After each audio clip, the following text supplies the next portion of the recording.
Hey everyone, welcome back to my channel. So today I wanted to give you guys a first trimester recap and kind of update you guys how everything went during the first 3 months of my pregnancy.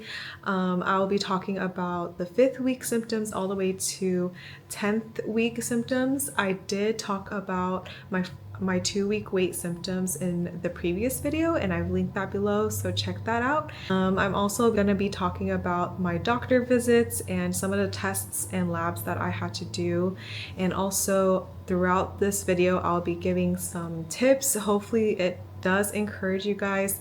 I am a first time mom slash new to everything, so I am still learning quite a lot, but I just hope that this video encourages some of you guys out there. So let's get started with some of the symptoms that I've had. During my 5th week of pregnancy, I was actually not having a lot of cravings except for fruits and citrusy fruits like lemons, mandarins, a lot of apples and kiwis, cherries, things like that. So I was craving a lot of sweets, but in a good way, like whole foods way. I was not craving a lot of desserts or carbs. In that sense, there will be a few times when I do crave carbs and I'll just cave in and eat like fried chicken one day.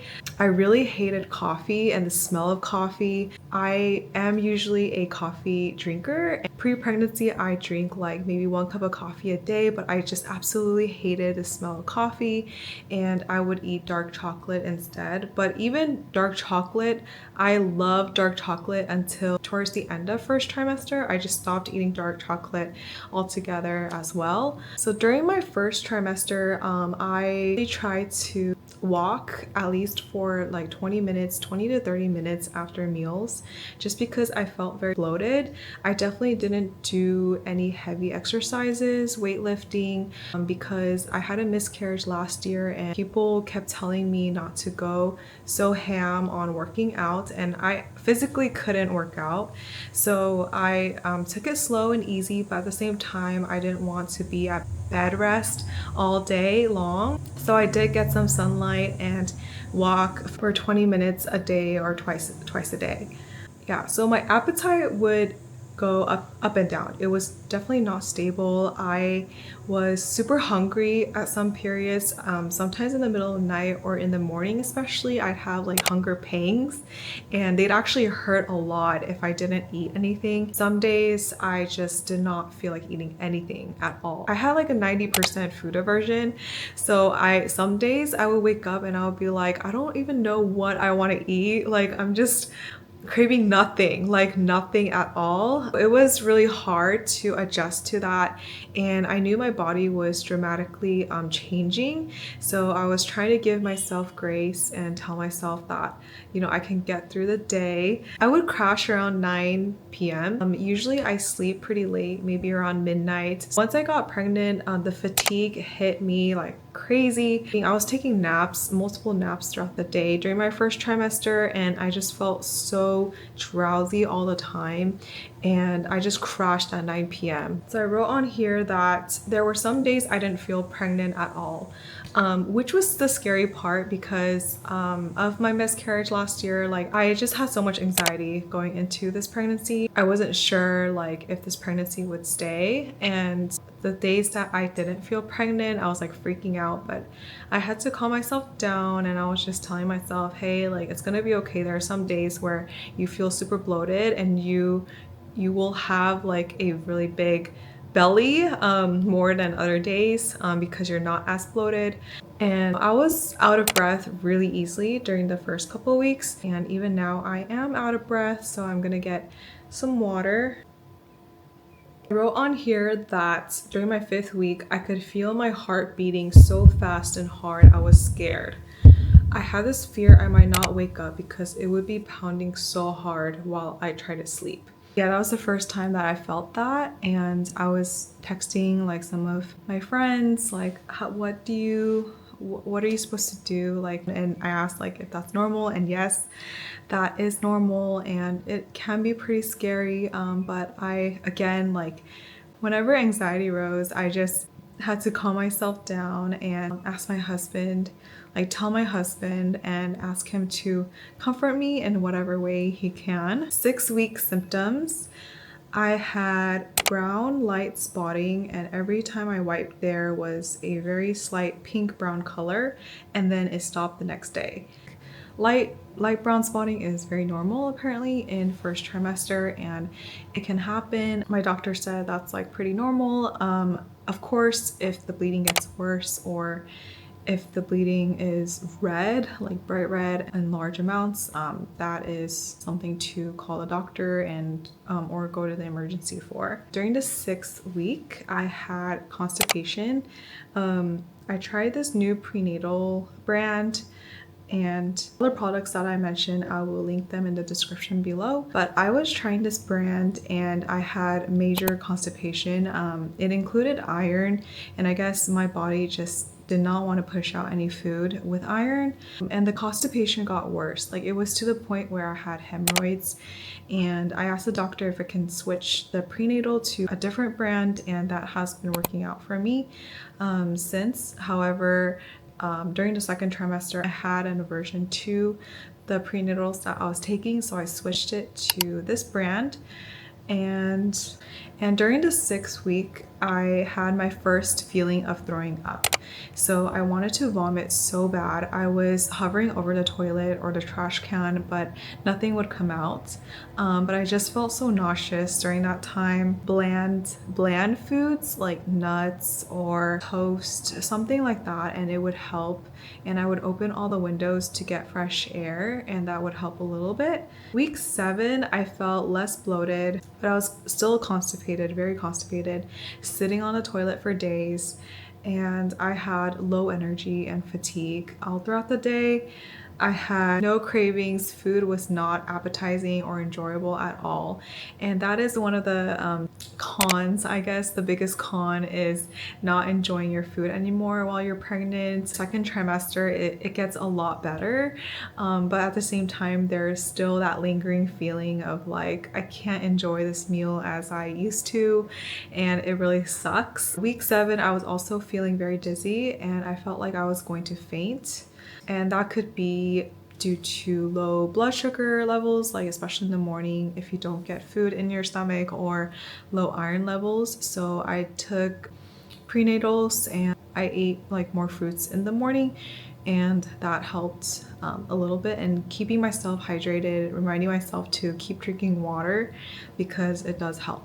So week 8 is pretty much the same symptoms I've been having. Same with week 9 and the rest of the trimester. Pretty much I was sleepy all day. I was taking multiple naps. I was pretty much like not on bed rest, but I felt like a very sick patient. Like, I felt like I had to be on bed rest for a large amounts of time throughout the day, and I was constantly like just sleepy and fatigued and low energy, and I felt useless. Like, I felt like I couldn't even cook and take care of my own self, and I felt really bad for my husband because he had to cook a lot and he had to, you know, take out the trash, do all the chores, clean up the kitchen. I kept telling him like, I'm really sorry, I'm MIA, but it's really because I physically can't do anything. Week 9, I also noted on here that I had really sore breasts, and my boobs are so big that none of my bras fit. So throughout your first trimester, you could also experience that, and it can be kind of alarming as it was for me. But these are some of the things that I hope will keep you informed, so like it can happen. I think around week 11 and 12, I felt a little bit more energy, maybe like 10 to 20% more energy, but I still felt fatigued throughout the whole day. Starting week 13, when I felt like, okay, I feel like more of myself and can start getting things done. So my first doctor's appointment was pretty nerve-wracking because your first appointment is always very like exciting, and you're nervous at the same time, and you don't know what to expect. My first ultrasound with my husband for this pregnancy, and It was amazing. I cried so much, and we unfortunately weren't able to record the video, but they basically have like a TV screen in front of us showing us the sound of the heartbeats and where the little fetus is. This is what we witnessed on our first doctor's visit, is an ultrasound, and that was 8 weeks. So it looks like a gummy bear. Basically a gummy bear. They're so tiny, and you can see the little sac. And this is the heartbeat. This was like a 3D picture. A couple weeks after, we were told that we could get the NIPT test. It gives you the sex chromosomes of the baby, so that's how we found out earlier on our 12th week what the gender of the baby was.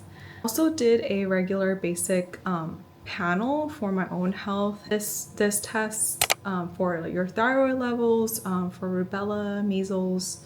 It takes your urine analysis and your vitamin D levels and other things. I also had a history of pre-diabetes, and so I wanted to take the blood glucose test or for gestational diabetes.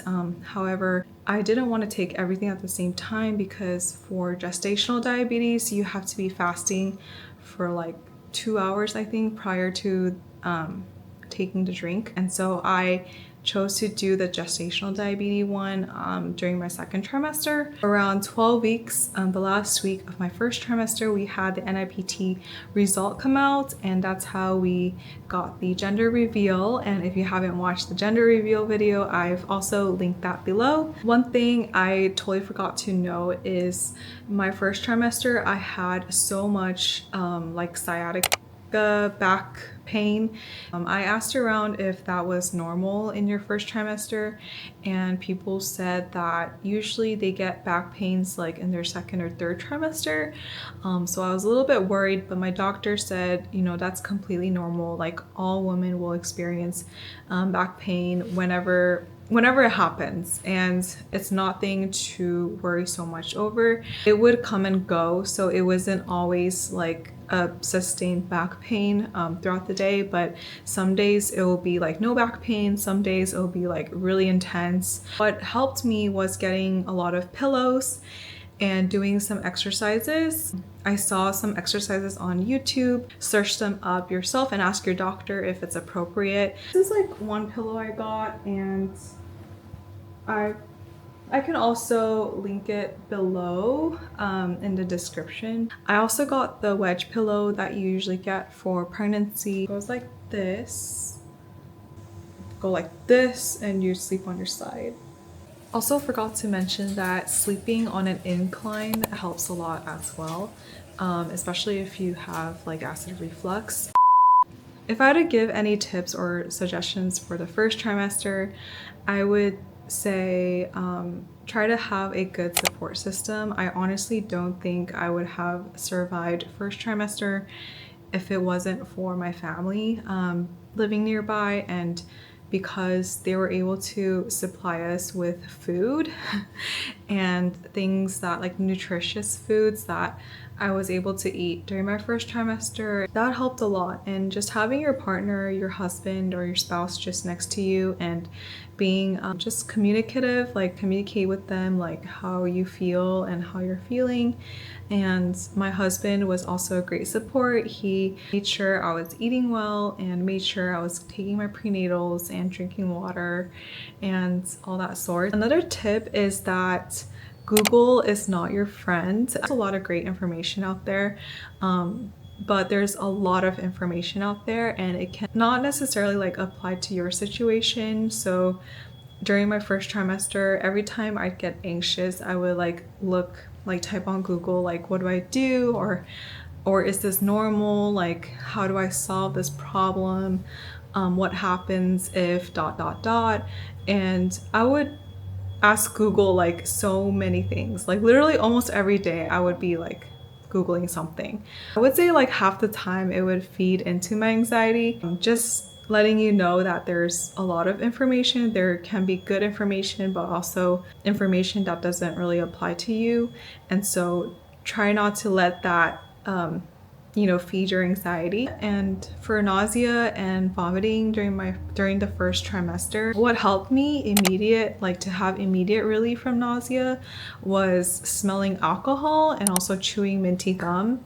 I tried everything. Like, I tried the ginger chews, I tried ginger tea, like ginger everything, tried like walking, I tried drinking more water, but I think the best thing was chewing gum for me. And I think the last tip would be to keep praying and to keep holding on to the word and listen to worship music or any music that is soothing and calming. When your body is changing and you're pregnant, there's so many mental challenges as well. Like, mentally you feel fatigued, you feel like you want to give up, you want to throw up, you want to rage.